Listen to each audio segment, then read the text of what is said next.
Hello students, good morning. कैसे हो सब? उम्मीद करता हूँ आप सब ठीक हैं, स्वस्थ हैं, घर पे हैं। जैसे कि हमारे सामने बच्चे सिचुएशंस अराइज हो रखी हैं। अभी कोविड पेंडेमिक एक बार फिर से बढ़ रहा है, cases, number of cases increase हो रहे हैं। बट हमें इस चीज़ को कतई नेगेटिव नहीं लेना है। हम लोग ये सोचे कि हमारे लिए जो आने वाले अपकमिंग 2 मंथ्स हैं वो काफ़ी इम्पोर्टेंट हैं, क्योंकि अगर हम लोग इन 2 मंथ्स में अच्छे से मेहनत करेंगे तो हम काफ़ी अच्छा एक स्कोर कर सकते हैं हमारे अपकमिंग एग्जाम्स के अंदर। और यही अगर 2 मंथ्स हमने अपना टाइम वेस्ट कर दिया तो इन फ्यूचर कहीं ना कहीं हमारे मन में ये रिग्रेट रहेगा कि काश उन 2 मंथ्स में मैं पढ़ लिया होता तो मेरा स्कोर कुछ अच्छा होता, मुझे अच्छे कॉलेज में एडमिशन मिल जाता एंड ऑल। ऐसे बहुत सारे फैक्टर्स रहेंगे जो बाद में आपके माइंड के अंदर स्ट्राइक कर सकते हैं। दैट्स वाई हम लोग अब ये सोच रहे हैं कि हमें इस चीज़ को एक अपॉर्चुनिटी के जैसे लेना है। अपॉर्चुनिटी के जैसे कैसे? अब हम लोग घर पे हैं, हमें बाहर निकलना नहीं है, कोई बहुत ज़रूरी काम हो तभी हम बाहर जाएं। उसके अलावा घर पे रहें और आराम से हमारी स्टडी करते रहें। जितना टाइम है वो हम लोग मैक्सिमम यूटिलाइज करें हमारी स्टडी के लिए, ठीक है। दूसरी चीज़ बच्चे, आप लोग घर पे सीरियस होकर पढ़ाई करें। जितना टाइम आपको मिलता है उसको प्रॉपर यूटिलाइज करें, प्रॉपर नोट्स बनाएं, क्योंकि जो आपके एग्जाम्स हैं, जब आपके एग्जाम्स के लिए न्यूज़ आपको मिलती है कि अब हमारे एग्जाम स्टार्ट हो रहे हैं, उस टाइम पे आपकी प्रॉपर प्रिपरेशन होनी चाहिए। प्लस आप अपने घर पे ड्यू केयर करें, अपनी प्रॉपर, बाहर जाएं तो मास्क वगैरह का यूज करें, हैंड को सैनिटाइज करते रहे एंड ऑल। जो भी कोविड गाइडलाइंस हैं उन सबको फॉलो करें। चलो ठीक है बच्चे, अब हम लोग स्टार्ट करते हैं हमारा आज का टॉपिक। आज हम लोग स्टार्ट करने जा रहे हैं बिजनेस स्टडी के अंदर हमारा एक नया चैप्टर जिसका नाम है स्टाफिंग। सबसे पहले हम लोग समझेंगे स्टाफिंग का मीनिंग क्या होता है, देन उसकी डेफिनेशंस पे जाएंगे। डेफिनेशंस के बाद हम लोग देखेंगे फंक्शंस क्या क्या होते हैं, फंक्शंस के बाद हम लोग देखेंगे फीचर्स क्या क्या है स्टाफिंग के, और उसके बाद हम लोग देखने वाले हैं इंपॉर्टेंस क्या होती है स्टाफिंग की। जैसा कि हमने प्रीवियस चैप्टर्स के अंदर देखा, फंक्शंस ऑफ मैनेजमेंट थे, आपने देखा प्लानिंग, देन हमने देखा ऑर्गेनाइजिंग। तो प्लानिंग के अंदर किस तरीके से मैनेजमेंट को वर्क करना है वो हमने डिसाइड किया। देन ऑर्गेनाइजिंग के अंदर कैसे ऑर्गेनाइजेशन वर्क करता है, क्या क्या चीज़ें वहाँ पे होनी चाहिए, वो सब चीज़ें हमने देखी। अब मैनेजमेंट को जो काम करना है उस काम को करने के लिए कुछ पर्सन्स की, कुछ स्टाफ की ज़रूरत होगी। वो जो स्टाफ है उसका सिलेक्शन कैसे करना है, कहाँ से वो स्टाफ अवेलेबल हो पाएगा, हमें किस तरीके से हम लोग स्टाफ को सिलेक्ट करेंगे, कौन सा स्टाफ हमारे लिए अच्छा है, कौन सा स्टाफ कॉम्पिटेंट है, वो सब चीज़ें डिसाइड करना, वो किस तरीके से सिलेक्शन होगा, क्या प्रोसीजर रहेगा, वो सब हम लोग इस चैप्टर के अंदर डिस्कस करेंगे, ठीक है। First of all staffing. Staffing का मीनिंग इन शॉर्ट में बात करूं तो क्या है? Creation of post to achieve the objectives. जो भी हमारी ऑर्गेनाइजेशन के ऑब्जेक्टिव्स होते हैं उनको अचीव करने के लिए क्या करना? पोस्ट को क्रिएट करना। मीन्स एक स्कूल लेवल पे मैं बात करूं तो अलग अलग लेवल पे स्कूल के अंदर principal, then vice principal, then coordinators, subject teachers and other non teaching staffs. Similarly अगर ऑर्गेनाइजेशन के अंदर हम लोग बात करें तो टॉप लेवल मैनेजमेंट हो गया आपका, मिडिल लेवल हो गया, देन बॉटम लेवल हो गया, या जिसको आप लोअर लेवल मैनेजमेंट भी बोलते हो, ठीक है। तो इन सब में ये देखना कि कौन सी पोस्ट के लिए कौन सा पर्सन कॉम्पिटेंट है। क्रिएशन ऑफ पोस्ट, पोस्ट बनाना। अब जो पर्सन जिस पोस्ट पे होगा उसके अकॉर्डिंग वो अपने से लोअर लेवल के पर्सन्स को क्या करेगा? गाइड करेगा काम करने के लिए। मीनिंग की अगर हम लोग बात करें तो देखो, सबसे पहले हम लोग बात करते हैं बच्चे मीनिंग की। स्टाफिंग का मीनिंग क्या हुआ हमारा? Creation of post to achieve the objectives. Definition आपकी बुक के अंदर देखो, दो इंपॉर्टेंट डेफिनेशंस गिवन है। फर्स्ट है according to Theo Haimann, the staffing function pertains to the recruitment. Staffing function के अंदर क्या क्या चीजें हैं? रिक्रूटमेंट, रिक्रूटमेंट के साथ और क्या बोला गया? Selection, development, training and compensation of subordinate managers. Means अगर हम लोग बात करें तो स्टाफिंग फंक्शन के अंदर क्या क्या चीजें आएंगी, तो सबसे पहले अगर हम लोग इस चीज के लिए बात करें तो हम लोग स्टाफिंग के साथ साथ क्या देख लेंगे, फंक्शंस ऑफ स्टाफिंग। फंक्शंस में सबसे पहले फर्स्ट क्या है, रिक्रूटमेंट। रिक्रूटमेंट का मीनिंग क्या होगा भाई, मुझे एक ऑर्गेनाइजेशन के लिए स्टाफ सेलेक्ट करना है। कैसे सेलेक्ट करूंगा, मैं मेरा कोई जानकार है उसको फोन करूंगा कि आपके लिए ये पोस्ट खाली है आप आ जाओ, या रिलेटिव को बोलूं, या कोई और पर्सन जो मेरे नॉलेज में है, अदरवाइज और कोई अच्छा मेथड, क्या चीज आपको ठीक लगती है आप सोच के देखें। भी हम लोग क्या करें, एक एडवर्टाइजमेंट दे देते हैं। अब एडवर्टाइजमेंट अगर हमें देना है तो किस लेवल पे देना है, डिस्ट्रिक्ट लेवल पे, सिटी पे देना है, सिटी से आगे डिस्ट्रिक्ट लेवल पे जाना है, स्टेट लेवल पे जाना है, या ऑल ओवर इंडिया से मुझे उस रिक्रूटमेंट के अंदर एम्प्लॉइज जो है वो पार्टिसिपेट करें, ऐसा रिक्रूटमेंट देना है। तो सबसे पहले हम लोग देखेंगे जो हमारा रिक्रूटमेंट है उसका लेवल क्या होगा, हमें कहाँ तक के एम्प्लॉइज को हम लोग हायर कर सकते हैं, कितना उनको हम पे कर सकते हैं। देन जितने एम्प्लॉइज हमें अप्लाई करेंगे, जो इंटरेस्ट दिखाएंगे, उन एम्प्लॉइज में से हम लोग क्या करेंगे, सिलेक्शन करेंगे। सिलेक्शन के अंदर ये कि कौन सा एम्प्लॉय ऐसा है जो हमारी रिक्वायरमेंट्स को फुलफिल कर सकता है। आफ्टर दैट जब आपने सिलेक्ट कर लिया कि हाँ ये एम्प्लॉइज आपके साथ वर्क करने के लिए सही है, एलिजिबल हैं, उसके बाद आप क्या करोगे, जो एम्प्लॉइज आपके साथ जुड़ रहे हैं उन एम्प्लॉइज को हम लोग ट्रेन करेंगे, ट्रेनिंग देंगे कि हमारे यहाँ ये वर्किंग होती है और इन वर्किंग को करने के लिए ये मेथड्स हम लोग क्या करते हैं, प्रेफर करते हैं। ठीक है। Next promotion. अब प्रमोशन के अंदर क्या होगा, जो एम्प्लॉइज हमारे यहाँ ऑलरेडी काफी टाइम से काम कर रहे हैं उन एम्प्लॉइज को उनके लेवल से ऊपर बढ़ाना। जो एम्प्लॉइज हमारे साथ काम कर रहे हैं, मान लो एक पर्सन हमारे यहाँ पे क्लरिकल लेवल पे जॉब कर रहा है, या फिर मान लो एक पर्सन जो है वो मिडिल लेवल मैनेजमेंट पे वर्क कर रहा है, तो उसको प्रमोट करके जब वो वहां पे जॉब करेगा, एक्सपीरियंस गेन करेगा, तो उसको वहां से प्रमोट करके कहां लेके जाना, हायर लेवल पे लेके जाना। That's called promotion. एंड अगर हमें ऐसा लगता है कि हमारा कोई एम्प्लॉय ऐसा है जो क्या है, मल्टी स्किल्स वाला है, वो ये काम जो कर रहा है उसके साथ साथ किसी दूसरी जगह किसी दूसरे काम पे भी फिट बैठ सकता है, तो उसको हम लोग एक जॉब से दूसरी जॉब पे क्या कर सकते हैं, ट्रांसफर भी कर सकते हैं। ठीक है। चलो उसके बाद बात आती है बच्चे फीचर्स की। फीचर्स के अंदर क्या है, first related to human beings. जो आपका स्टाफिंग है, स्टाफिंग के अंदर क्या होगा, ह्यूमन बीइंग्स जो है वो वर्क करते हैं, और ह्यूमन बीइंग्स वर्क करने के कारण बहुत सारे लोग काम करते हैं स्टाफ के अंदर। ऐसा तो नहीं मशीनरी को आप स्टाफ बोल सकते हो या मटेरियल को हम लोग स्टाफ बोल सकते हैं। हम लोग स्टाफ किसको बोलते हैं, ह्यूमन बीइंग्स को। तो ह्यूमन बीइंग्स से रिलेटेड होता है हमारा स्टाफिंग, जहां पे अलग अलग लेवल के अलग अलग वर्कर्स काम करते हैं। सेकेंड है सेपरेट मैनेजरियल फंक्शन। अब देखो, अगर स्टाफ काम करेगा तो स्टाफ आपका लोअर लेवल का भी है, मिडिल का भी है और हायर का भी है।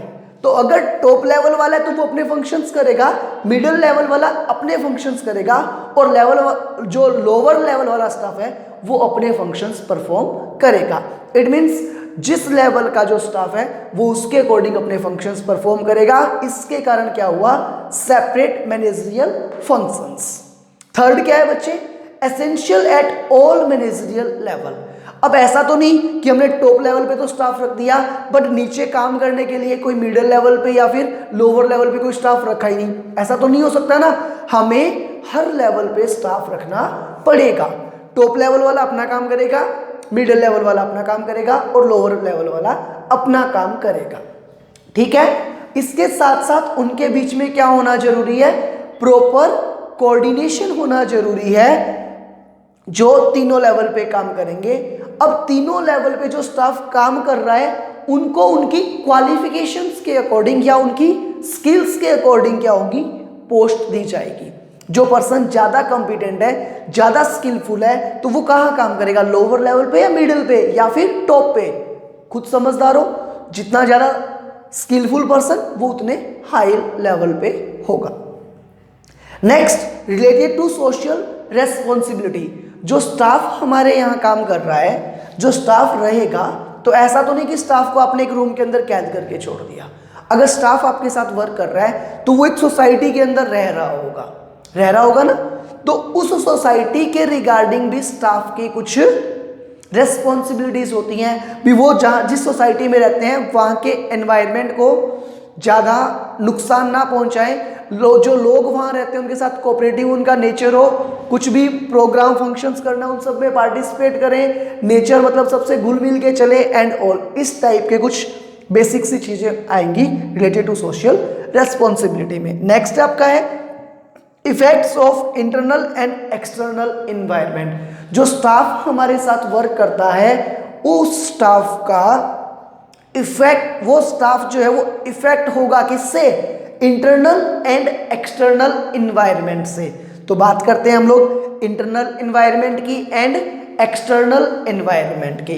इंटरनल इन्वायरमेंट का मीनिंग क्या होगा, यहाँ पे इंटरनल इन्वायरमेंट का मीनिंग है बच्चे ऑर्गेनाइजेशन के अंदर का इन्वायरमेंट। ऑर्गेनाइजेशन के अंदर का इन्वायरमेंट कैसे सर, देखो ऑर्गेनाइजेशन में बहुत सारे लोग वर्क कर रहे हैं, करते हैं ना, तो वो एक दूसरे को किस तरीके से कोऑपरेट करते हैं, क्या जब वो वर्क कर रहे हैं तो उनके माइंड के अंदर ये सवाल चल रहा है कि कल मैं काम पे आऊंगा या नहीं आऊंगा, क्या मुझे आज काम से निकाल दिया जाएगा, क्या मेरी सैलरी मेरे अकाउंट में आएगी या नहीं आएगी, क्या मुझे आज बॉस डांटेगा।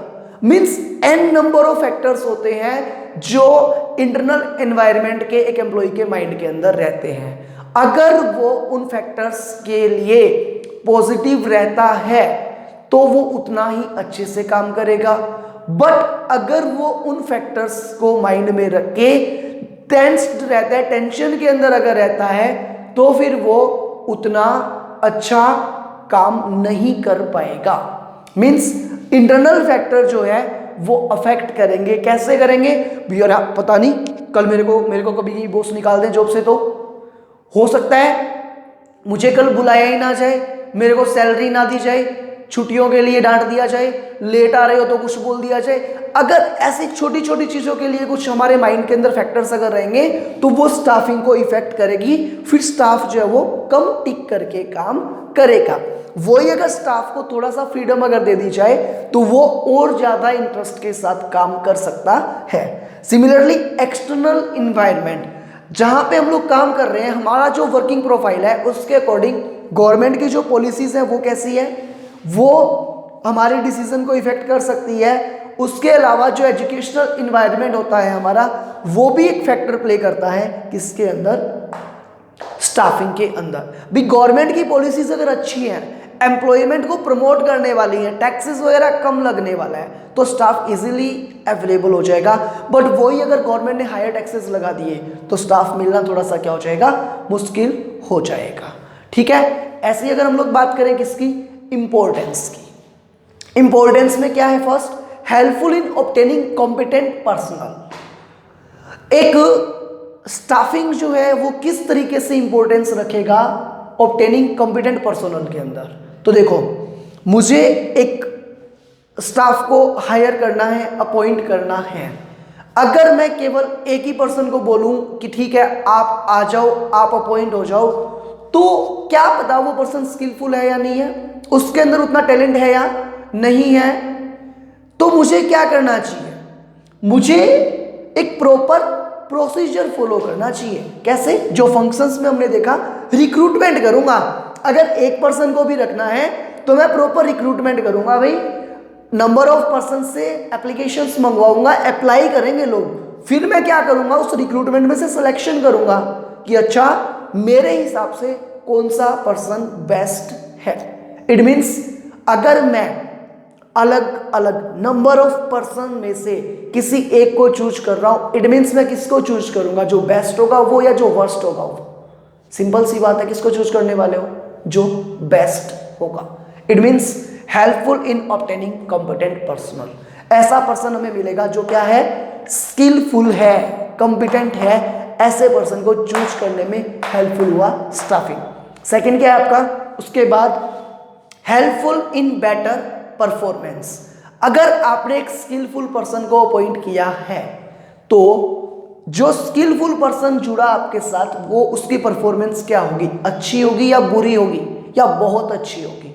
अगर स्किलफुल पर्सन हमारे साथ जुड़ता है तो उसकी परफॉर्मेंस बहुत अच्छी होती है। नेक्स्ट क्या है, helpful in continuous survival and growth. अगर आपने किसी कॉम्पिटेंट पर्सन को जोड़ा है अपने साथ तो वो क्या करेगा, लंबे टाइम तक आपके ऑर्गेनाइजेशन के साथ जुड़ा हुआ रहेगा। और अगर एक स्किलफुल पर्सन, एक कॉम्पिटेंट पर्सन, एक ऐसा पर्सन जिसके अंदर अच्छी अच्छी क्वालिटीज हैं, वो अगर आपके साथ जुड़ा हुआ रहेगा तो आपकी जो एंटरप्राइजेस है वो ग्रोथ करेगी या डाउन जाएगी। भाई स्किलफुल पर्सन है तो कुछ ना कुछ अच्छा ही करेगा, तो जाहिर सी बात है आपकी जो ऑर्गेनाइजेशन है वो क्या करेगी, ग्रोथ करेगी, कंटिन्यूस सर्वाइव करेगी। क्योंकि अगर आप अच्छा काम कर रहे हो तो आपका बिजनेस जो वो डाउनवर्ड नहीं जाने वाला, कहीं ना कहीं वो अपवर्ड ही जाने वाला है। नेक्स्ट आता है बच्चे आपका optimum utilisation of human resources. Human resources का ऑप्टिमम यूटिलाइजेशन, जैसा कि हम लोग अभी तक डिस्कस कर रहे हैं, स्टाफिंग के अंदर क्या है, टोटल ह्यूमन रिसोर्स ही है।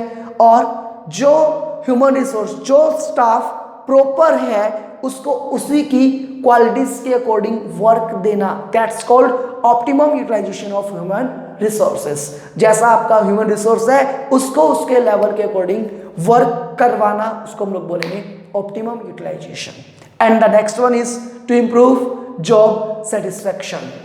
जो एम्प्लॉइज आपके यहाँ काम कर रहे हैं उन एम्प्लॉइज को जॉब सेटिस्फैक्शन होना बहुत जरूरी है। जब तक एक एम्प्लॉइज को जॉब सेटिस्फैक्शन नहीं होगा तब तक वो खुल के काम नहीं कर सकता।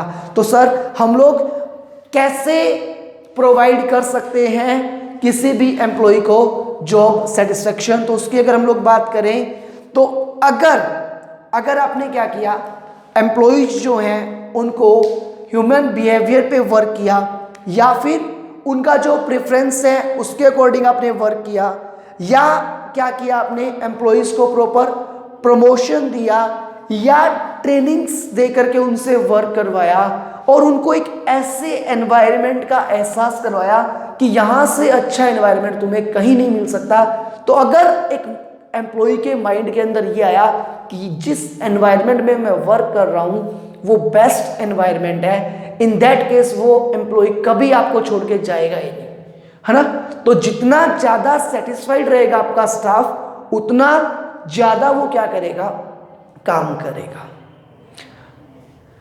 इसी तरीके से मान लो अगर कोई एम्प्लॉइज बार बार चेंज हो रहा है, भी एक ऑर्गेनाइजेशन है वहां पे एम्प्लॉइज जो वो सेटिस्फाइड नहीं है, स्टाफ सेटिस्फाइड नहीं है, इन दैट केस क्या होगा, वो एम्प्लॉइज बार बार चेंज होते रहेंगे। चेंज होंगे तो फिर से हमें रिक्रूटमेंट करना पड़ेगा, फिर से सिलेक्शन, फिर से ट्रेनिंग, सारा काम बार बार करेंगे तो अननेसेसरी कॉस्ट क्या हो जाती है, इंक्रीज हो जाती है। तो जो आपका स्टाफ है उसको सेटिस्फाइड रखो, उतना ज्यादा बेटर होता है। एक बार क्विक रिवीजन कर लेते हैं हमने क्या क्या पढ़ा आज के लेक्चर के अंदर। स्टाफिंग क्या था जी, creation of post to achieve the objectives.